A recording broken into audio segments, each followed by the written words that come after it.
The association is back. Happy NBA opening day. It all tips off at 8 Eastern. Two of the last three MVPs in action, both LeBron and Steph Curry. Here is your evening slate. Cavs, Bulls, Pelicans, Warriors, and Pistons, Hawks. It's the beginning of the season, but it's never too early to discuss how it will end.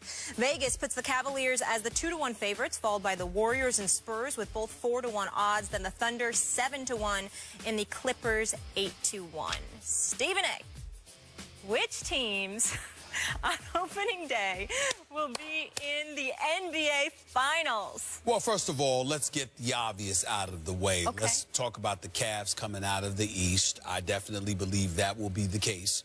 I just believe that if Kyrie Irving is healthy, even if Kevin Love is not, or if Kevin Love is healthy, even if Kyrie is not, I think that this goes in a forward direction. I'm just of the mindset that the Cleveland Cavaliers are absolutely loaded. Contrary to popular belief, I believe that the Miami Heat will meet the Cleveland Cavaliers in the conference finals. I believe that D. Wade and Chris Bosh and the crew, Pat Riley, is on a collision course with Cleveland to meet in the conference finals. I know a lot of people out there like the Washington Wizards. I love me some John Wall and Bradley Beal. I think they're special, but I'm not sold on Nene. Gortat I like a lot, but I'm hearing Jared Dudley or Chris Humphries is going to be your 4, and you're going to be jacking up more threes, and that's your recipe to success. I don't see it. Keep your eyes on Milwaukee. Jason Kidd has proven to be an exceptional coach. They got Greg Monroe added to the squad. Jabari Parker's coming back. You got Michael Carter-Williams and the crew. Milwaukee will be in the Final Four of the Eastern Conference, but I think Miami or Cleveland knocks them off. I think Cleveland knocks everybody off in the East. They go to the finals. Okay. Out West. Here we go. Out West. Wild, Wild West. Let me throw this out there. Here are the teams. San Antonio, OKC, Clippers, Houston, Golden State. Those are the 5 that I'm really looking at. Memphis on the outside of the 5 looking in. They'll win their 45-plus games, whatever, but they ain't win no damn championship. And I like Memphis, but they ain't win no damn championship. Here's the deal. I thought about this long and hard, Skip Bayless. I'm sure you did. I've thought about... Like maybe in the last minute. I thought about... Stop it. Don't insult me. Don't disrespect me. You know I live and eat NBA. Here's the deal. I've thought about LaMarcus Aldridge. I've thought about him being added to Tim Duncan. Skip Bayless. This is a big no. There's Skip a big Bayless coming. Yep. I still can't go with him. I knew it. I gotta go with Kevin Durant, Russell Westbrook, and the Oklahoma City Thunder meeting LeBron and the crew in the finals. Okay. I just think that the return of Durant, I think he's good for 25 a game. I think Russell Westbrook is going to explode.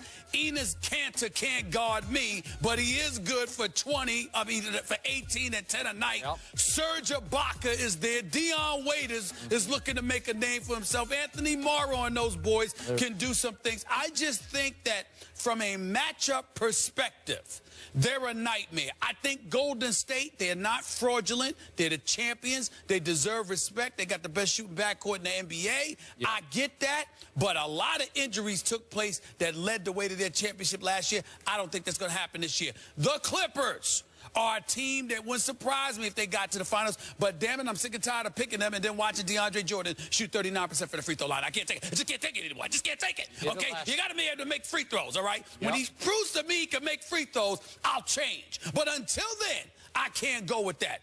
I'm just trying to figure out if Kevin Durant is healthy. Now that Russell Westbrook had to step in for the 55 games that Kevin Durant was out and handle his business by himself, won the scoring title, averaged 28 a game, I'm trying to figure out, let me see. Who the hell gonna stop Russell Westbrook? Steph Curry? I ain't got nothing but love for you, bro. Nobody can stop you, but you can't stop Steph Curry. Chris Paul, the quintessential point guard, a superstar. You can't stop Russell Westbrook. Tony Parker, oh, no. I mean, you have no answer for this man. So the way I look at it, this is basketball, baby. I understand the other components and how important they are, but you give me 2 stars that can put the ball in a hole at will, I'm rolling with them. Right now, my pick is Oklahoma City to meet Cleveland in the NBA Finals. And we need a bottom line. Oh, Never never too early. Oh. I'm going to have to go with LeBron in Cleveland. Ooh-wee. I'm going to have to go. Now, that would be a story. I'm going to have to do that because I think that Kevin Durant's kryptonite is LeBron. I agree with that. I think his kryptonite is LeBron in the sense that whatever he does, it doesn't seem to be as profound against LeBron as it is against everybody else. And I think that there are components defensively that Cleveland has in place that Oklahoma City may not. So, again, I think San Antonio will beat Cleveland. I think the Clippers would beat Cleveland. But I think Oklahoma City could beat both of those teams out west and lose to LeBron because Durant isn't the Durant that we know when it comes to him going up against LeBron. But I got Cleveland and OKC in the NBA Finals. And it's not like OKC can't beat him. I mean, Durant in his sleep can average 30. And Russell Westbrook, there is no answer for him. Zero. Yep. No one can guard him. Right. All right. But I still got, because of Mozgov and Tristan Thompson and then Love and all, I got to give Cleveland the edge in that matchup. If it was San Antonio, I'd pick San Antonio. If it were the Clippers, I'd pick the Clippers. But against Oklahoma City, I got to give Cleveland the edge. Okay. And I got Cleveland and OKC in the finals. Okay, you and I were there, what was it, 4 years ago when LeBron took to school the basketball babies that were Durant, Westbrook, and James Harden. Remember that? Respectfully, Durant did average over 30 on 50% shooting in the finals. But they lost in five. They did lose in 5. They did lose in 5. But other cats weren't ready. That's the only blemish up until Game 6 last year. Up until Game 6, that's the only blemish on James Harden's entire career was that he was MIA in the finals. Okay, we are in sync on the East. I believe that Miami will meet Cleveland in the Eastern Conference Finals, and that if the Cavs get healthy, and that includes the man you just spoke of, LeBron James, he's got a back issue. I'm not concerned. Okay, well, I'm not at this moment either, but I'm a little concerned about Shumpert, and I'm very concerned about Kyrie's knee because it ain't right yet, and it was a horrific injury that he suffered. God bless him. He's a good kid. He's a great player. To me, he's right there with LeBron on value to this show. Okay, right that's fair. That's fair. I agree with All that. right. So, I agree with that. So if he can even get to 92% healthy and stay right there, I'm with you on this. I am rooting for the Heat. I'm the biggest D. Wade fan, and we've detailed, and I don't need to go back through this roster. It is loaded. And if Dwayne can stay about 82% healthy for the whole year and be ready for the playoffs, they could threaten this other team, this Cavaliers team. And I will be rooting for them. I just don't think they yet have enough firepower. It's close. It's close. D. Wade and Goran Dragic in the backcourt. This kid, I want to emphasize this. This kid, Hassan Whiteside. I was in Miami over a week ago interviewing D. Wade. Hassan Whiteside is a big dude. I know. And he's bulked up a little bit. Guess what? Cleveland's claim to fame was LeBron being able to post at will.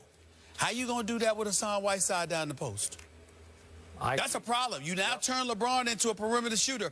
I'm still rolling with Cleveland, but I think Miami can make it very interesting. Okay, so can I. Now let's move to the wild, wild. That's what I'm waiting for. Calls it. I'm going to sound like a broken record, but I'm going to stick with the team that just keeps breaking records, my San Antonio Spurs. They loaded up. They didn't just reload. They bulked up to the point that I don't think even the West can touch this team with LaMarcus Aldridge on the first team and David West manning the second team.